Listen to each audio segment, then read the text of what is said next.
Get out, and let's see how tough you feel when you have no way to get home." Jessica laughed, her voice cutting through the Scottish Highland air like a blade. Brian gunned the rental car engine, gravel spraying from the tires as they disappeared down the winding country road, leaving me standing alone with my suitcase on a patch of grass that barely qualified as a village square. That's when I realized my own daughter had just declared war on me. If you're watching this, subscribe and let me know where you're watching from. Now, let me back up and tell you exactly how a 67-year-old American grandmother ended up stranded in the middle of nowhere, Scotland, because trust me, it wasn't on any travel brochure I'd ever seen. 3 weeks earlier, Jessica had called me with what she claimed was exciting news. "Mom, Brian's company is sending him to Edinburgh for a conference, and we thought it would be wonderful if you joined us for a little family vacation afterward." I should have known something was off when she used the word wonderful. Jessica hadn't found anything about me wonderful since her teenage years. But like the fool I apparently was, I'd gotten excited. When was the last time my daughter had invited me anywhere? When was the last time she'd wanted to spend time with me that didn't involve babysitting her kids or lending her money? So I'd booked my flight, packed my best clothes, and even bought a new camera to document our wonderful family trip. The trouble started the moment I met them at Edinburgh Airport. Jessica took one look at my outfit, a perfectly respectable pantsuit I'd bought specifically for the trip, and rolled her eyes so hard I'm surprised they didn't fall out. "Really, Mom? You're going to dress like a librarian the entire time we're here?" Brian, ever the charmer, had smirked from behind his phone. "At least she matches the scenery, all those old castles and museums." I'd bitten my tongue, determined not to let their rudeness ruin what I'd hoped would be a chance to reconnect. For 3 days, I'd followed them around Edinburgh like a third wheel they couldn't shake. When they wanted to eat at expensive restaurants, I'd paid without complaint. When they wanted to shop for things they couldn't afford, I'd handed over my credit card with a smile. When they'd booked us into separate hotel rooms because everyone needs their space, I'd agreed cheerfully. Yesterday morning, Brian had announced we were taking a scenic drive through the Highlands. "You'll love it, Margaret," he'd said, using my full name the way he always did when he was being condescending. Very authentic Scottish experience. The drive had been beautiful. I'll give him that. Rolling hills covered in purple heather. Ancient stone bridges crossing streams that sparkled in the September sunlight. For a moment, sitting in the back seat of their rental car, I'd actually felt grateful to be there with them. That was before Jessica turned around with that familiar expression of barely controlled irritation. "Mom, can you please stop taking pictures of every sheep and rock we pass? You're making the whole car shake." "I'm documenting our trip," I'd said mildly. "For what? Your Instagram account that doesn't exist?" Brian had laughed at his own joke. "For my memory. I want to remember this time with you." That's when Jessica's expression had changed, hardening into something I didn't recognize. Our time together. Right. She'd exchanged a look with Brian that made my stomach clench. "Actually, Mom, there's something we need to talk to you about." And that's how I'd learned, somewhere between a centuries-old stone church and this godforsaken village called Kilbride that probably had more sheep than people, that I was apparently a burden they could no longer carry. "We've been patient with you for years," Jessica had said, her voice rising with each word. "But you're suffocating us. You're always there, always wanting to be included, always acting like we owe you something just because you're our mother." Now here I stood, watching their taillights disappear around a bend in the road with exactly 43 pounds in my wallet, a dead cell phone, and the sinking realization that my own daughter had just abandoned me in a foreign country like an unwanted pet. The irony wasn't lost on me. This was the same daughter I'd raised alone after her father walked out when she was 12. The silence after their car disappeared was absolute. No traffic, no voices, just wind whistling through what looked like the remains of an old stone church and the distant bleating of sheep. I stood there for a full minute, suitcase handle gripping tight in my hand, trying to process what had just happened. My first coherent thought was remarkably practical. I needed to find a phone. The second thought was less helpful. What kind of mother raises a daughter capable of this level of cruelty? But standing here feeling sorry for myself wasn't going to get me back to civilization, so I picked up my suitcase and started walking toward what appeared to be the village center. And I use the term center loosely. We're talking about maybe 6 stone buildings clustered around what might charitably be called a main street. The first building looked like it hadn't been occupied since the Highland clans roamed these hills. The second appeared to be someone's house, but the windows were dark and there were no signs of life. The third building had a faded sign hanging askew that read, Kilbride Post Office. But when I tried the door, it was locked tight. Wonderful, I muttered, and immediately heard Jessica's voice in my head mocking my word choice. Even abandoned in the Scottish Highlands, I couldn't escape my daughter's criticism. That's when I heard it, the faint sound of music coming from somewhere up the street. Real music, with actual instruments, not some ghostly Highland bagpipe echoing across the moors. I followed the sound like a beacon, dragging my suitcase behind me over cobblestones that had probably been there since before America was even discovered. The music led me to a building that looked marginally more alive than the others. A wooden sign creaked in the wind, The Shepherd's Rest, Inn and Public House. Through windows that could have used a good cleaning, I could see warm light and the silhouettes of people inside. I stood outside that door for longer than I care to admit, trying to gather the courage to go inside. What was I going to say? Excuse me, but my daughter just dumped me here like a bag of garbage and I need to use your phone? It sounded pathetic, even in my head. But standing in the Scottish wind wasn't going to improve my situation, so I pushed open that heavy wooden door and stepped inside. The conversation stopped the moment I appeared. Not gradually, not politely. It just died, like someone had hit a mute button on the entire room. 6 or 7 people, all locals by the look of them, turned to stare at the American woman with the suitcase who'd just interrupted their evening. Evening, I said, trying to sound more confident than I felt. I'm sorry to bother you, but I wonder if I might use your phone. I seem to find myself in a bit of a situation. A woman behind the bar, probably in her 50s with graying hair and kind eyes, stepped forward. American, are ye? Her accent was thick but warm. What brings ye to Kilbride with a suitcase at this hour? And that's when the absurdity of my situation hit me full force. I started laughing. Not happy laughter. The slightly hysterical kind that bubbles up when your life becomes so ridiculous you can't process it normally. My daughter, I managed between gasps, just left me here because apparently I'm a burden she can no longer carry. The silence stretched out uncomfortably. Then the woman behind the bar, her name was Moira, I learned later, said something that surprised me. Well then, she's a right fool, isn't she? Come on, sit yourself down and tell us what happened. For the next hour, over a cup of tea that was strong enough to wake the dead, I told my story to a group of Scottish strangers who listened without judgment. They asked practical questions. Did I have money for a hotel? Could I get to Edinburgh on my own? Did I want them to call the police? That last question gave me pause. Did I want to call the police on my own daughter? The thought was tempting in the darkest corners of my mind. But what would that accomplish besides adding humiliation to abandonment? No police, I said finally, but I would appreciate directions to the nearest town with a hotel. That's when Moira delivered the news that made my situation go from bad to worse.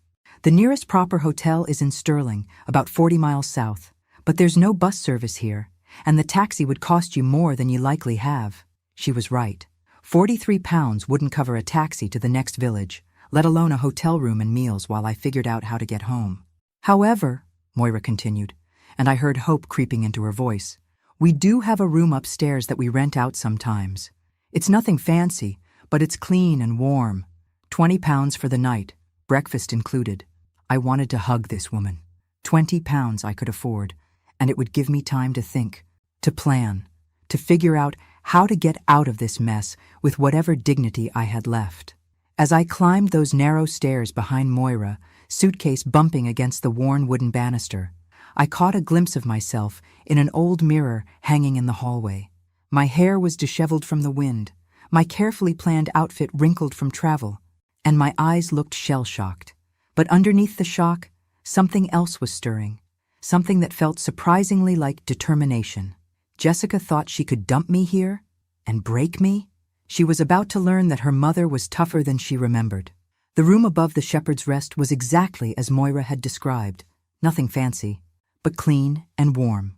A single bed with a thick wool blanket, a wash basin with running water, and a small window that looked out over the village square where I'd been abandoned just hours earlier. I sat on that bed and made a list in my head of everything I needed to do. Find a way to charge my phone, contact my bank to access more money, book transportation back to Edinburgh, and somehow get home to Minnesota. Simple enough in theory.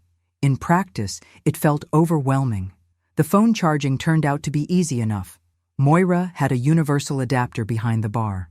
While it powered up, she served me a dinner that I hadn't ordered but desperately needed. Thick Scottish soup, fresh bread, and a glass of red wine that loosened the knot in my chest. "So," she said, settling into the chair across from me, "what's your plan then?" "Survive until I can get home," I said honestly, "and try to figure out how my relationship with my daughter became so broken that she could do something like this." Moira nodded thoughtfully. "Families are complicated things. I've got a son in Glasgow who thinks I'm too old to run this place by myself. Keeps sending me brochures for assisted living facilities." She laughed, but there was no humor in it. As if 20 years of running an inn has suddenly made me incompetent overnight. "Children," I said, raising my wine glass, "apparently think they know what's best for us." "Apparently," she agreed, clinking her glass against mine. That's when my phone finally came back to life, buzzing with a dozen missed calls and twice as many text messages. My heart jumped. Maybe Jessica had realized what she'd done. Maybe she was coming back. Maybe this nightmare was over. But when I scrolled through the messages, my hope curdled into something much darker. They weren't from Jessica at all. They were from my bank. "Unusual account activity. Please confirm these transactions. Your debit card has been declined." My hands started shaking as I called the customer service number. After 10 minutes on hold and another 10 minutes of verification questions, I learned the truth. Jessica had been making charges on my account all week. Hotel rooms, meals, shopping trips, even a spa day yesterday while I thought she was visiting a museum. But the real shock came when I asked about my savings account balance. The account that should have had nearly $60,000 had less than $800. "Ma'am, you authorized these transfers to your daughter's account 3 months ago," the customer service representative explained patiently. "We have the signed documents in our files." Signed documents I'd never seen, let alone signed. Jessica had somehow gotten access to my accounts and had been systematically draining them. The abandonment in Scotland wasn't emotional cruelty. It was the final step in what had apparently been a months-long plan to steal everything I had. I hung up the phone and sat in stunned silence. Moira, who'd been politely pretending not to listen, took one look at my face and poured me another glass of wine without saying a word. "It's worse than I thought," I finally managed to say. And then, because keeping it inside felt like it might kill me, I told her everything. The unauthorized transfers, the forged documents, the systematic theft that had been going on for months without my knowledge. "That's not just abandonment," Moira said quietly when I finished. "That's elder abuse, financial abuse. It's a crime." "It's my daughter," I said, as if that somehow made it less criminal. "Makes it worse." "Not better," she replied firmly. "Family members who do this know exactly how much damage they're causing." We sat in silence for a while, listening to the murmur of conversation from the locals still gathered around the fireplace downstairs. Finally, Moira spoke again. "How long can you stay here? With what money ye have left?" I did the math in my head. "Maybe a week, if I'm careful." "Then we have a week to figure out how to get ye back on your feet," she said matter-of-factly. "We? You think I'm going to let some American grandmother get swindled by her own child and not help? I may run a pub in the middle of nowhere, but I still have principles." The kindness from this stranger who owed me nothing was almost harder to bear than my daughter's betrayal. I hadn't cried since Jessica's car disappeared, but suddenly the tears came hard and fast. Moira handed me a box of tissues and waited patiently while I fell apart. When I finally composed myself, she was still sitting there with a determined expression I was beginning to recognize. "Tomorrow," she said, "we start fighting back." I looked at her through tear-blurred eyes. "I don't even know where to begin." "Lucky for ye," Moira smiled grimly. "I do. My late husband used to say that when someone shows ye who they really are, you better believe them. Your daughter has shown ye exactly who she is. Now it's time to show her who you are." That night, Lying in the narrow bed, listening to the Highland wind rattle the windows, I made a decision that would change everything. I wasn't going home broken and defeated. I was going home stronger than I'd ever been. Jessica thought she'd destroyed me. She had no idea what she'd actually done. She'd set me free. The next morning dawned gray and drizzling, which seemed appropriate for my mood, until Moira appeared at my door with a cup of coffee strong enough to wake the Highland ghosts, and a smile that suggested she'd been doing some serious thinking overnight. "Get dressed," she announced. "We have work to do." "What kind of work?" I asked. But she was already heading back downstairs, leaving me to wonder what this formidable Scottish woman had planned. 20 minutes later, I found myself following Moira down a muddy path behind the inn, through a gate I hadn't noticed yesterday, and toward what looked like an abandoned stone building, about the size of a small warehouse. The structure was old, probably centuries old, with thick walls and narrow windows, but the roof looked solid and the door was secured with a relatively modern lock. "What is this place?" I asked, as Moira produced a large iron key from her coat pocket. "Used to be a wool warehouse," she said, working the lock. "Back when this area was part of the sheep farming route between the Highlands and Glasgow. My husband's grandfather bought it in the 1950s, thinking he'd convert it into something profitable. Never got around to it." The door swung open with a rusty creak, and Moira stepped inside, gesturing for me to follow. What I saw took my breath away. The building was filled with furniture, artwork, china, books, and what appeared to be several decades' worth of collected antiques, all covered with dust sheets and organized in rough categories throughout the space. Celtic pottery sat next to Victorian writing desks. Oil paintings in ornate frames leaned against walls next to collections of vintage books with leather bindings. "Good Lord," I breathed, pulling a dust sheet off what appeared to be a hand-carved wooden chest with brass fittings. "How long has all this been here?" "Decades," Moira said, walking deeper into the warehouse. "People would bring things here when they moved, died, downsized. My husband never had the heart to turn anyone away, and he was always convinced he'd get around to sorting through it all someday. After he died 5 years ago, I just locked the door and tried to forget about it." I ran my fingers along the surface of the wooden chest. The craftsmanship was exquisite, and despite the dust, I could see the rich grain of what looked like mahogany underneath. "Moira, some of this could be quite valuable." "That's what I'm hoping," she said, turning to face me with a businesslike expression. "Because I have a proposition for ye." I looked up from the chest, waiting. "I need help cataloging and researching all this," she continued. "There's probably enough here to fill an antique shop, but I don't know what's worth selling and what's worth keeping. Yeah, on the other hand, spent 30 years as a museum coordinator back in America. Didn't you mention that last night?" I had mentioned it, during one of my rambling explanations of how I'd ended up in Scotland. Before my marriage, before Jessica, I'd worked at the Minnesota History Museum, specializing in historical artifacts and their preservation. It felt like a lifetime ago. "That was a long time ago," I said carefully. "Skills like that don't expire," Moira said firmly. "And here's my offer. Ye help me sort through all this, research what we've got, maybe even help me set up some sort of selling operation, and I'll split the profits with you 50-50. I stared at her. "You barely know me." "I know enough. I know you were abandoned by someone who should have protected ye. I know you're smart enough to have managed a museum collection. I know you need money to get back on your feet. And I know I'm sitting on what could be a small fortune if we do this right." I walked deeper into the warehouse, pulling back more dust sheets. A set of Wedgwood china, complete and without visible chips. A collection of first edition books that made my museum curator heart skip a beat. A painting that looked suspiciously like it might be a minor Scottish master from the 18th century. "This could take months," I said. "Good," Moira replied, "because I've got plenty of time, and now you do too." She was right. Jessica's betrayal had inadvertently given me something I hadn't had in years: complete freedom from family obligations.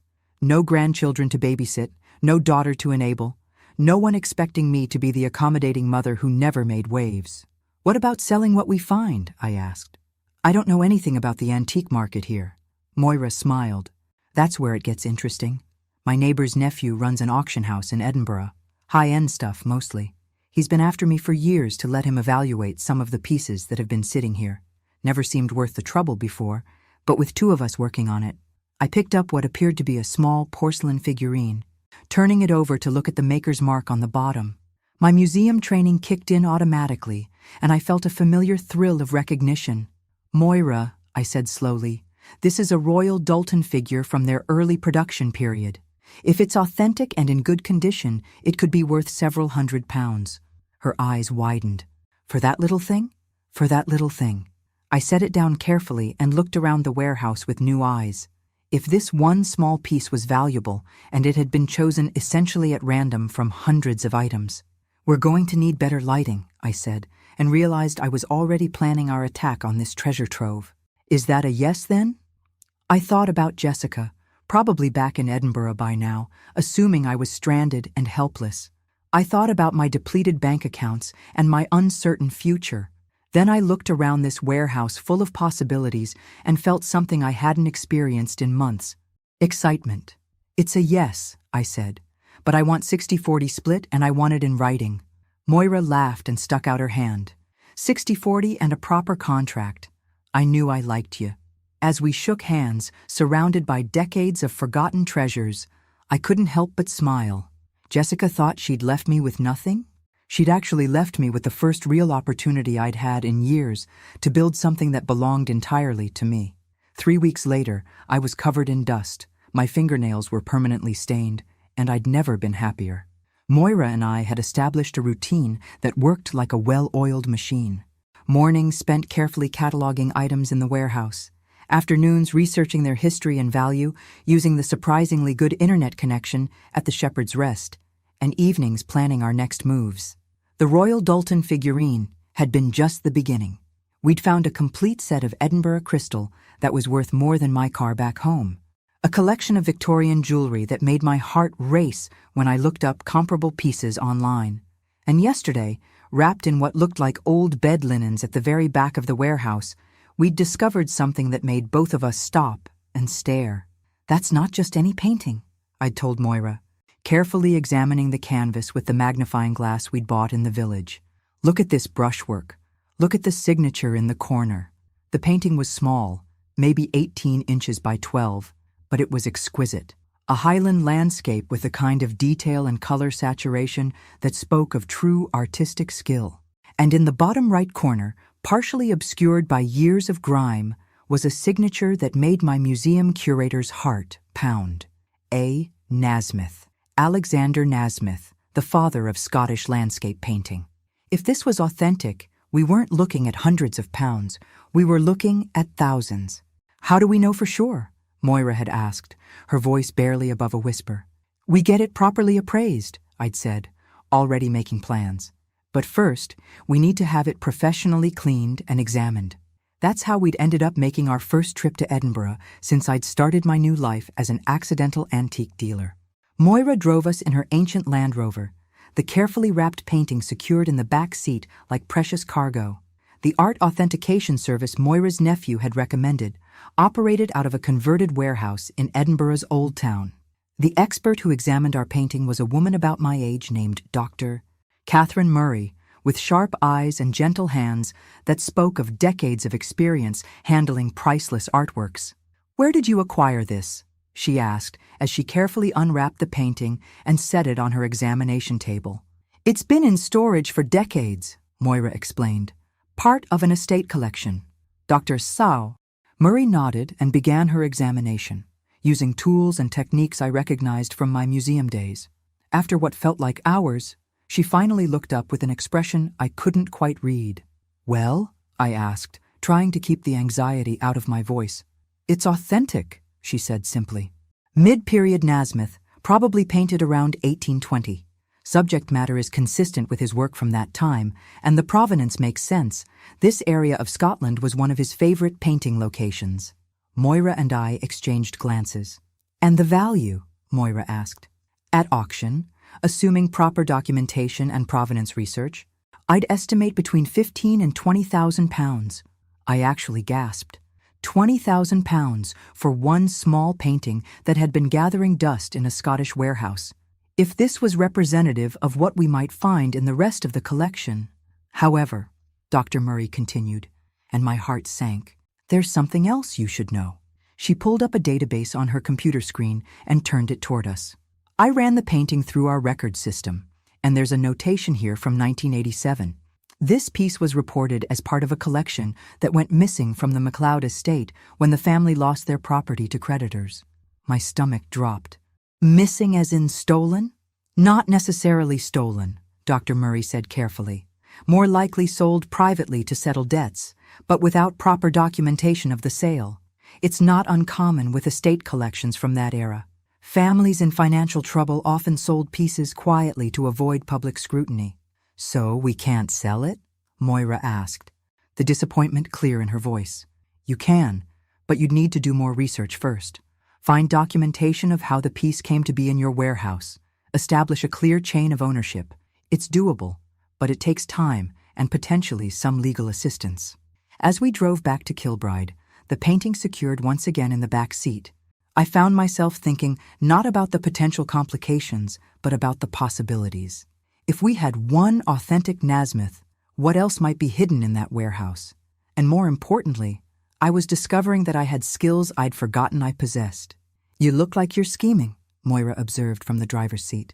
I'm thinking, I corrected, about how to research the provenance of that painting, about what other treasures might be waiting for us, and about how your warehouse is about to become the most organized antique collection in Scotland. Sounds like scheming to me, she said with a grin. That evening, as I sat in my little room above the pub with my laptop, researching estate sales and auction records from the 1980s, I caught myself smiling. For the first time since my husband died 2 years ago, I felt useful. More than useful. I felt necessary. My phone buzzed with a text message, and for a moment, my heart jumped. Maybe Jessica had finally realized what she'd done. Maybe she was ready to apologize, to make things right. But the message wasn't from Jessica. It was from my sister Linda back in Minnesota. Haven't heard from you since your Scotland trip. How are you doing? Call me. I looked at that message for a long time before typing back. I'm doing better than I have in years. I'll call you soon with news. Because I was beginning to suspect that Jessica's betrayal, painful as it had been, might have been the best thing that ever happened to me. I was about to find out just how right I was. The breakthrough came exactly 6 weeks after I'd been abandoned in Kilbride, and it came from the most unexpected source imaginable. I was knee-deep in research about Scottish estate sales from the 1980s when Moira knocked on my door with the expression that I'd learned meant she had news. There's someone downstairs who wants to meet ye, she said. Says he knew your family. My family? I hadn't mentioned having any family connections to Scotland, mostly because I hadn't thought I had any. My grandparents had immigrated to Minnesota from somewhere in Europe, but the family stories had always been vague, and with both parents long dead, I'd never pursued the genealogy research. The man waiting in the pub's small sitting room was probably in his 70s, with white hair and the kind of weathered face that spoke of decades spent outdoors. He stood when I entered, extending a hand with a smile that seemed genuine. Mrs. Caldwell, I'm Duncan MacLeod. I believe we may be related. MacLeod, the same name Dr. Murray had mentioned in connection with the missing painting. This couldn't be a coincidence. Please, sit, I said, trying to keep the suspicion out of my voice. How did you know to find me here? Word travels fast in the Highlands, he said with a chuckle, especially when an American woman starts poking around in old estate records and asking questions about missing artwork. My solicitor in Edinburgh mentioned that someone was researching the 1987 auction of my father's collection. My blood ran cold. If this man was connected to the MacLeod estate, and if our painting had been part of that collection, I see from your expression that you know what I'm talking about, Duncan continued gently. The Nasmyth landscape, specifically. I nodded, not trusting myself to speak. Well, I have some news that might surprise ye. That painting was never stolen, and it was never lost. He pulled a manila folder from his jacket and set it on the table between us. It was given as a gift to your great-grandmother, Margaret MacLeod Caldwell, in 1921, when she emigrated to America. The world tilted sideways. My great-grandmother? Margaret MacLeod, he said, opening the folder to reveal old documents and photographs. My great-aunt. She married an American businessman named William Caldwell, who was visiting Scotland on business. When they left for America, my great-grandfather gave her several family pieces as a dowry, including the Nasmyth painting. I stared at the documents he was showing me: immigration records, marriage certificates, and most importantly, a detailed inventory of items given to Margaret MacLeod upon her marriage, signed and witnessed in 1921. But how did it end up in the warehouse here? I asked, my head spinning. Duncan smiled sadly. Margaret came back to Scotland in 1949 after her husband died. She was in poor health and didn't have any children yet. That came later with her second marriage. She stayed with our family for several months, but she was too ill to travel back to America with all her possessions. So she left them in our care with instructions to hold them until she could return for them. And she never came back? She did, actually. In 1952, with her new husband and a baby daughter, your grandmother. But by then, she was happy in her new life in America. And she told my grandfather to keep the items or do with them as he saw fit. He stored them in various places around the property. I was having trouble processing this information. So the painting belonged to my family all along? More than that, Duncan said, pulling out another document. According to Scottish inheritance law, and given that you're Margaret's direct descendant and the only surviving member of that family line, everything she left behind legally belongs to you. Everything? The painting is just the beginning. There were jewelry pieces, china, several other artworks, and some family documents that your great-grandmother thought might be of interest to her descendants someday. My hands were shaking as I reached for the inventory list. The items Duncan was describing weren't just valuable, they represented a family history I'd never known existed. Why are you telling me this now? I asked. You could have kept quiet and let me continue thinking the painting was stolen. Duncan's expression grew serious. Because I'm dying, Mrs. Caldwell. Cancer. And I've been researching our family genealogy, trying to tie up loose ends.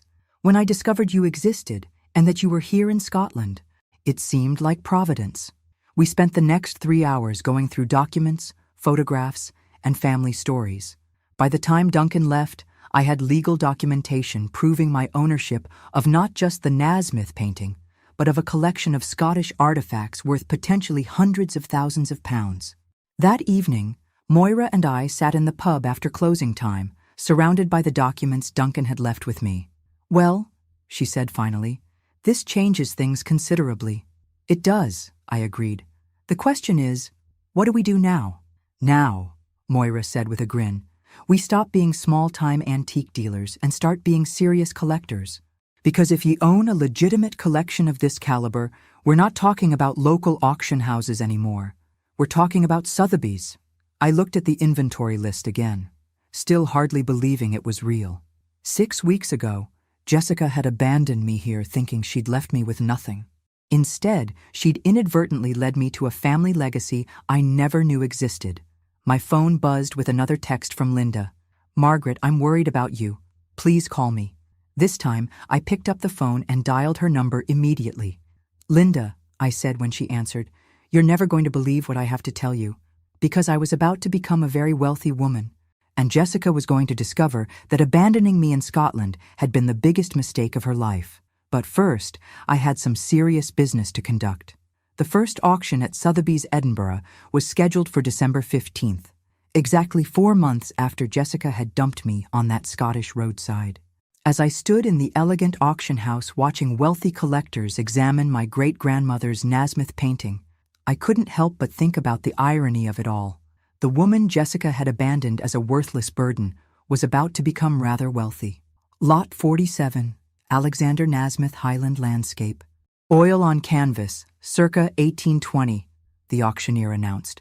Bidding starts at £8,000. My heart hammered as hands went up around the room. 8 became 12, 12 became 16, 16 became 22. Moira squeezed my arm when the bidding hit 25,000, but it wasn't over yet. £30,000, called a voice from the back of the room. 35,000 to the gentleman in the front row. 40,000. When the hammer finally fell at £47,000, I had to sit down. One small painting that had been gathering dust in a Scottish warehouse had just sold for more money than I'd made in 2 years at my old job. And it was just the beginning. Over the next 6 weeks, we sold 12 pieces from my inherited collection. The Edinburgh crystal brought in 8,000. A set of Victorian jewelry fetched 15,000. A collection of rare Scottish books from the 18th century sold for £22,000 to a private collector in London.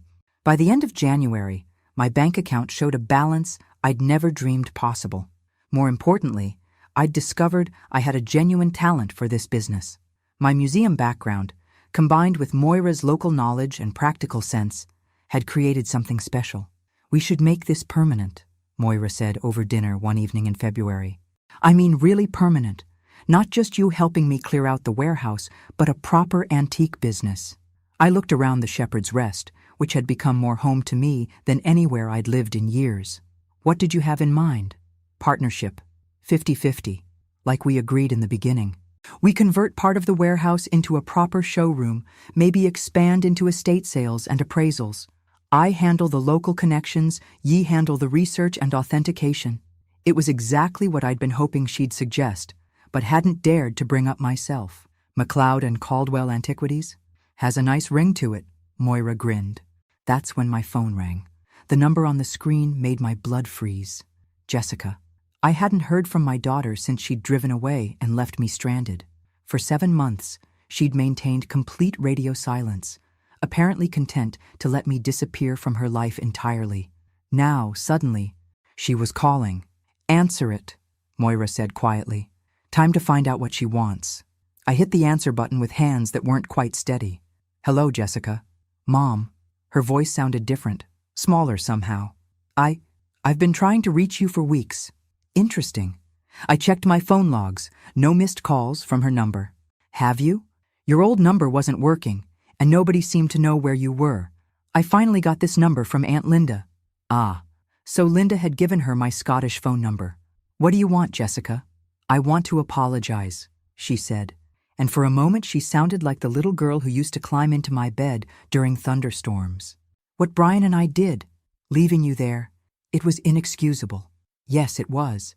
We were stressed, and we'd been fighting, and we took it out on you in the worst possible way. I know that, and I know a phone call can't fix what we did." I waited, saying nothing. 7 months of silence had taught me the power of letting other people fill uncomfortable pauses. Are you still in Scotland?" she asked finally. "I am. Mom, please come home. Come back to Minnesota. I know we have a lot to work through, but I miss you. Brian and I both miss you." The old Margaret might have melted at those words. The old Margaret had spent years craving exactly this kind of acknowledgement from her daughter. But the new Margaret, the one who'd built a successful business and a new life, recognized the manipulation in her daughter's voice. "Why now, Jessica? After 7 months of complete silence, why are you suddenly calling?" A pause. Then, "Does it matter why? I'm trying to make things right." "It matters to me." Another pause. Longer this time. "Fine. I saw something online, a news article about auction sales in Scotland. There was a picture of you with some antique dealer, and it mentioned that you'd sold some family collection for a lot of money." And there it was. Jessica hadn't called because she missed me or felt guilty about abandoning me. She'd called because she'd learned I had money again. "I see," I said quietly. "Look, I know what you're thinking, but that's not why I'm calling. I mean, yes, I saw the article, but I would have called anyway. I've been planning to call for weeks." "Have you? Mom, please, can we try to fix this? I could come to Scotland, or you could come home, and we could work things out like adults." I looked across the table at Moira, who was listening to every word with an expression of barely contained fury. Then I looked out the window at the Scottish countryside that had become my sanctuary, my new beginning, my real home. "I'm not coming back to Minnesota, Jessica. But you have to. Your life is here, your friends, your house. You made me sell my house, remember? And my life is here now." The silence stretched out so long I wondered if she'd hung up. Finally, she spoke again, and this time, the little girl voice was completely gone, replaced by something harder. "Fine, then I'll come to you." Jessica arrived in Scotland 3 weeks later, and she didn't come alone. She brought Brian, of course, but she also brought her 2 children, my grandchildren Emma and Tyler, ages 8 and 12. It was a masterful manipulation, and despite everything, I had to admire the strategy. Hard to stay angry at someone when they're standing next to your grandchildren whom you haven't seen in 8 months. They found me at the warehouse, which Moira and I had converted into a proper showroom and appraisal center. The transformation had been dramatic. What had once been a dusty storage space was now an elegant display area with proper lighting, climate control, and carefully arranged exhibits of the finest pieces from local estate sales. I was photographing a Victorian tea service when I heard the rental car pull up outside. Through the window, I watched Jessica climb out of the driver's seat, looking around Kilbride with the same disdainful expression she'd worn the day she abandoned me. But when Emma and Tyler emerged from the back seat, my heart clenched painfully. They'd grown so much in 8 months. Emma had lost another tooth, and Tyler had shot up at least 3 inches. "Grandma Margaret!" Emma shrieked, running toward the warehouse door. I barely had time to set down my camera before she launched herself into my arms.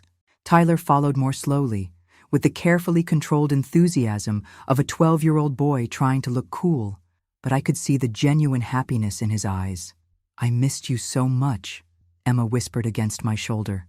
"I missed you too, sweetheart," I said, and meant it completely. Jessica and Brian approached more cautiously, taking in the warehouse's transformation with obvious surprise.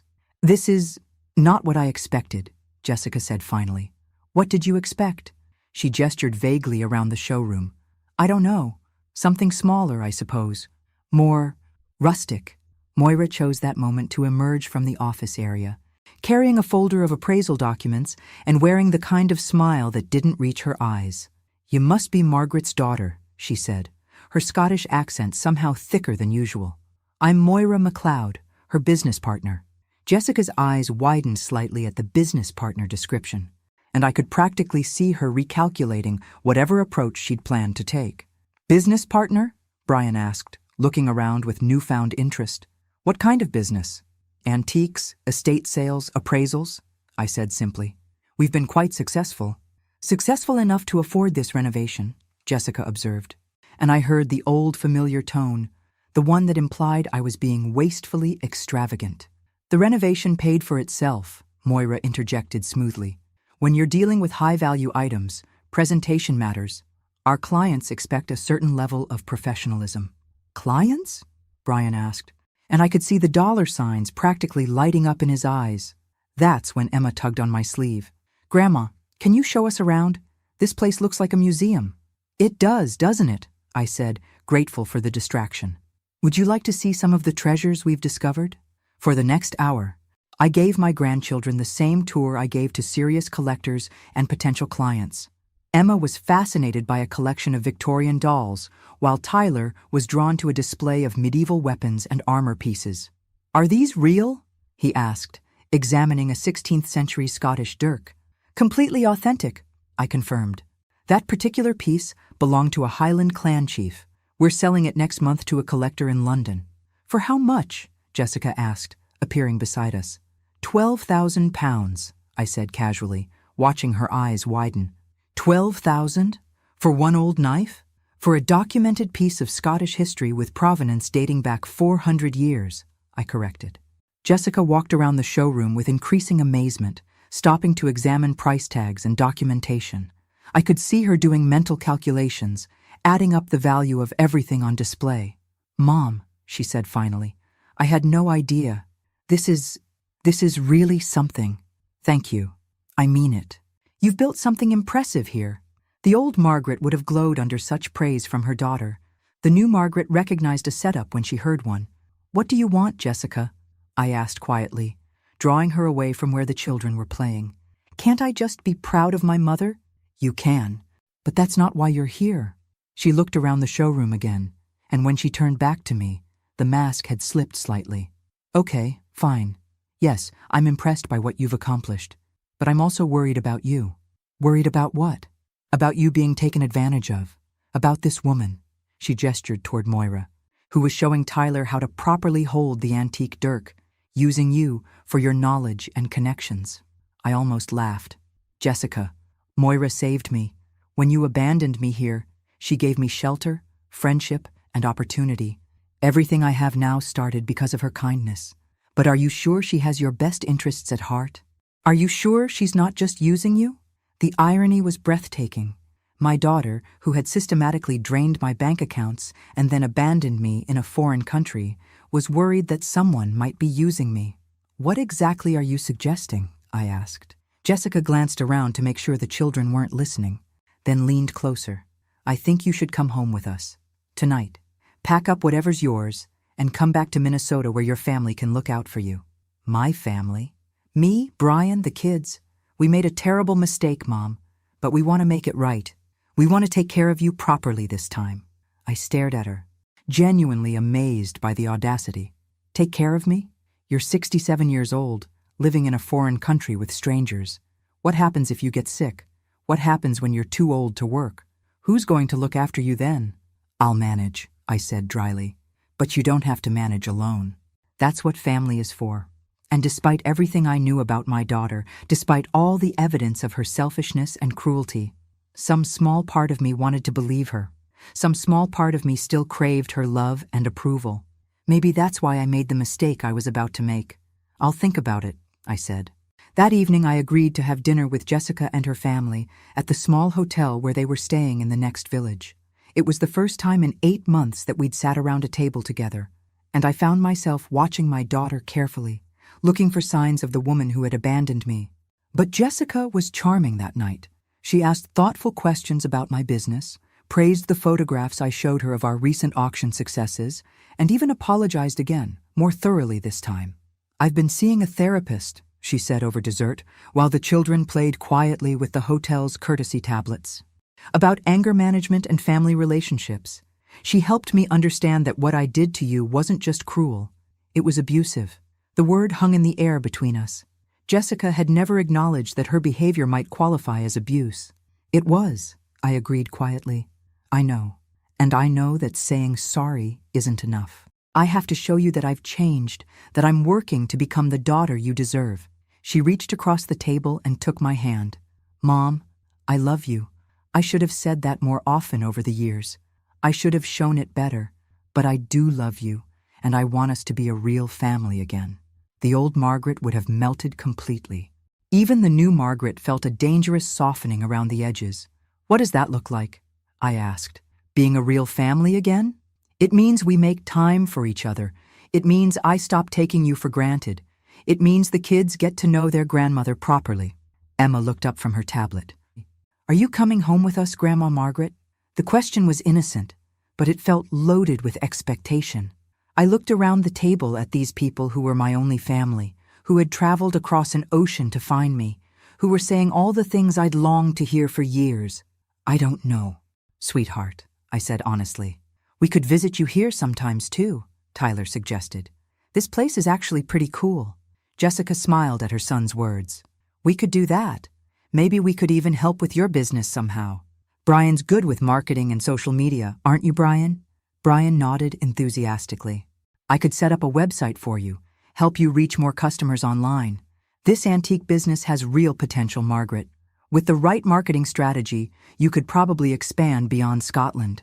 For a moment, I let myself imagine it. A real reconciliation with my daughter, grandchildren who knew me and wanted to spend time with me.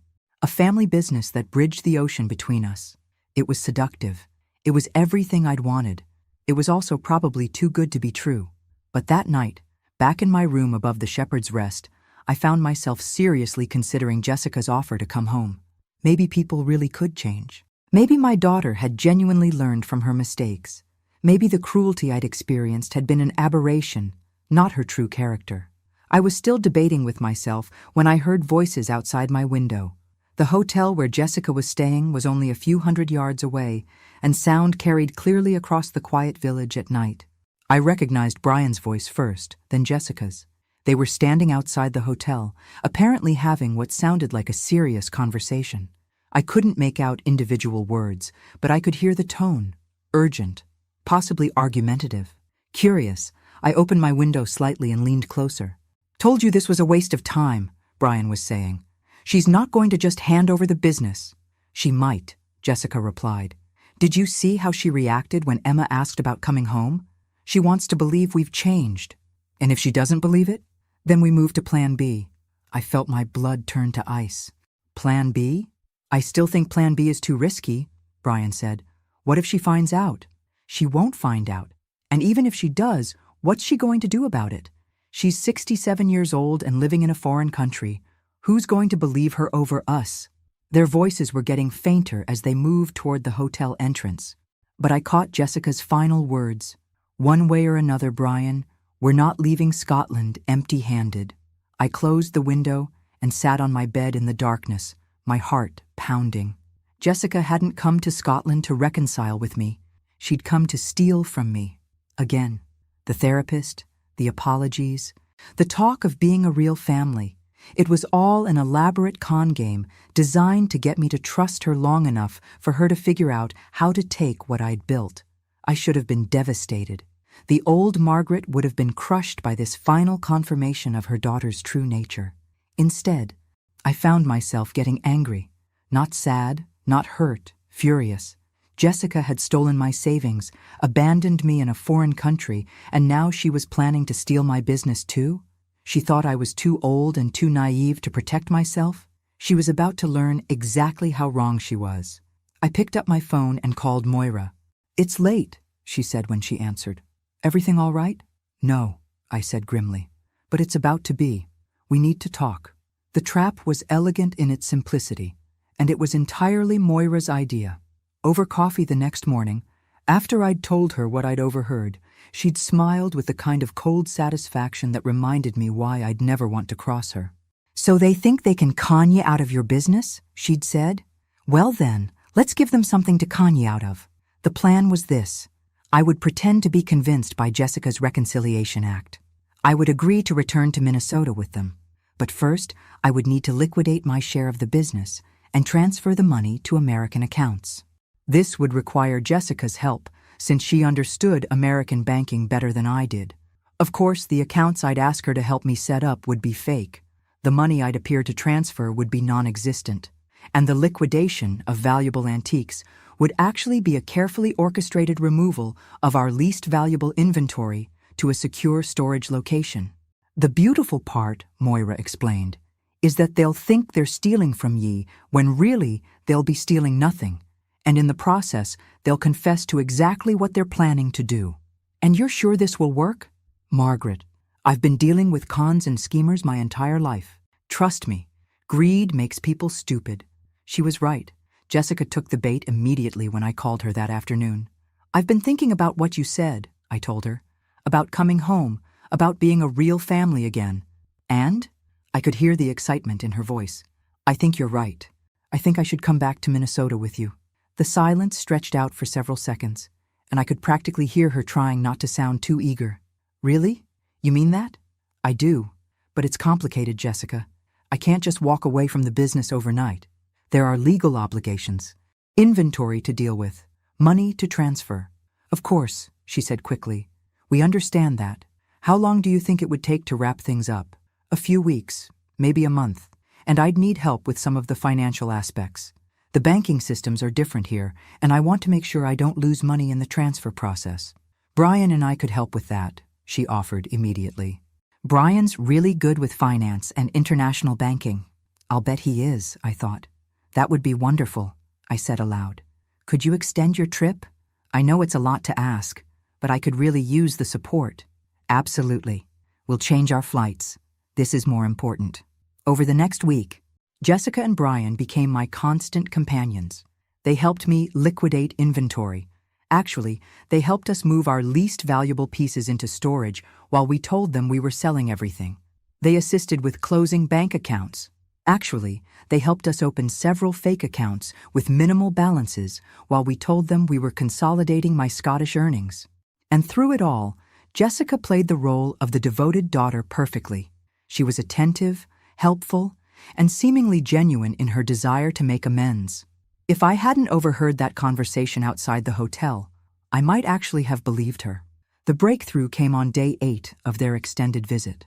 Brian had offered to help me transfer a large sum, supposedly $200,000 from the sale of our most valuable pieces, to an American account that he would help me set up. "The thing is, Margaret," he explained, "international transfers of this size can be tricky. Sometimes it's easier to route the money through multiple accounts to avoid taxation issues and currency exchange fees. Multiple accounts? Just temporarily.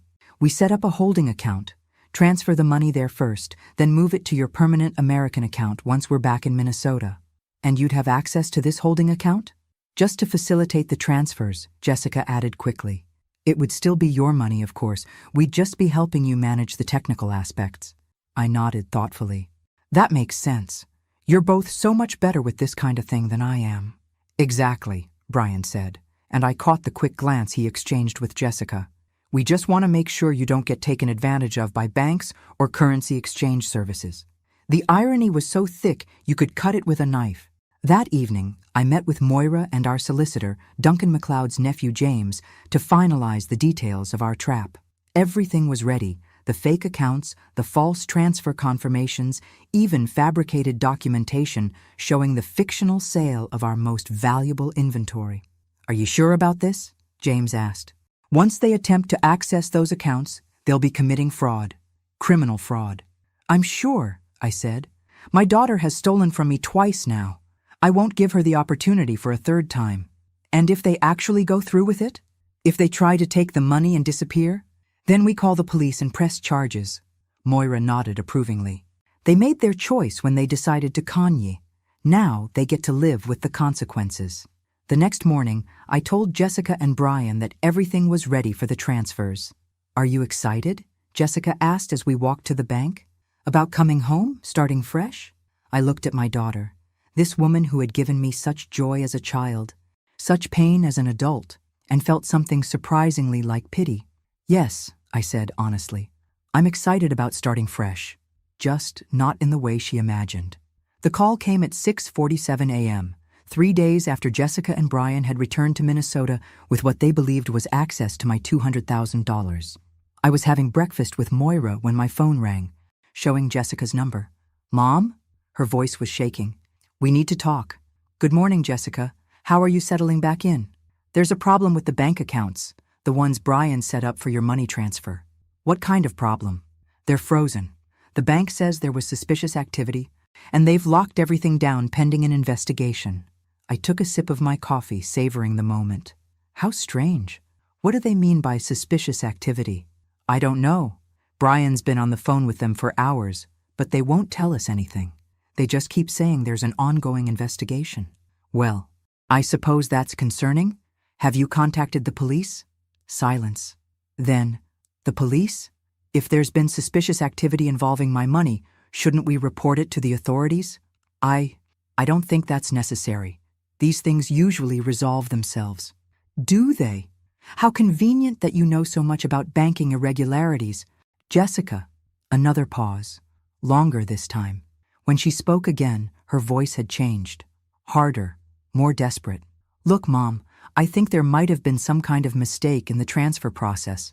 Could you call your bank in Scotland and ask them to resend the money? Maybe to a different account? Could I?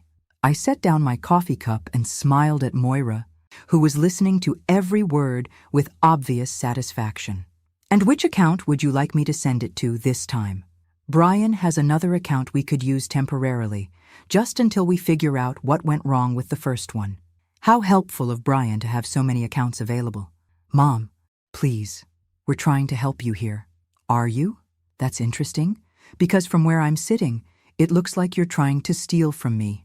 Again, the silence this time was absolute. I don't know what you mean, Jessica said finally, but her voice lacked conviction. I mean that there was no $200,000. Jessica, I mean that the accounts Brian set up were fake, monitored by police financial crimes investigators. I mean that every conversation you had with those banks was actually with undercover officers gathering evidence. I could hear Jessica's breathing quicken on the other end of the line. That's impossible.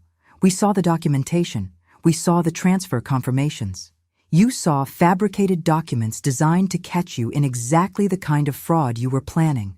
We weren't planning fraud. We were helping you. Were you? Then why did I overhear you and Brian outside your hotel discussing Plan B and how you weren't leaving Scotland empty-handed? Complete silence.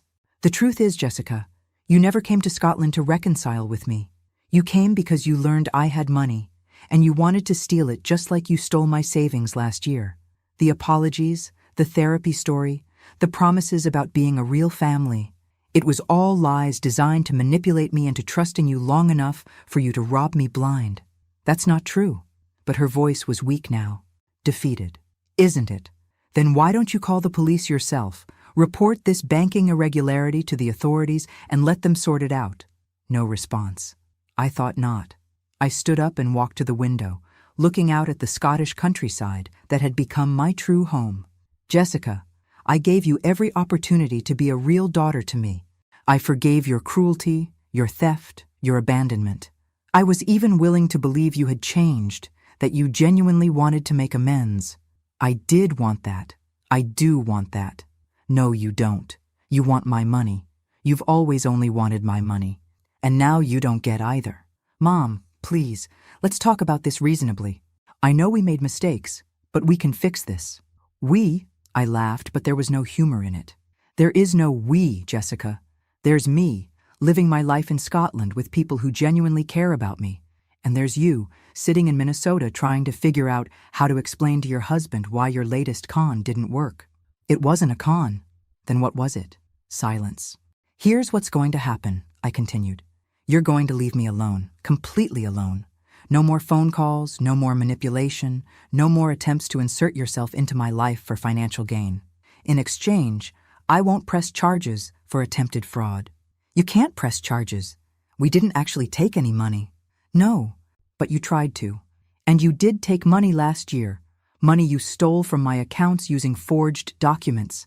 The statute of limitations hasn't run out on that, Jessica. I could hear her crying now, but it didn't move me the way it once would have. If you contact me again, I said firmly, if you show up in Scotland again, if you try any more schemes involving me or my business, I will prosecute you to the fullest extent of both American and Scottish law.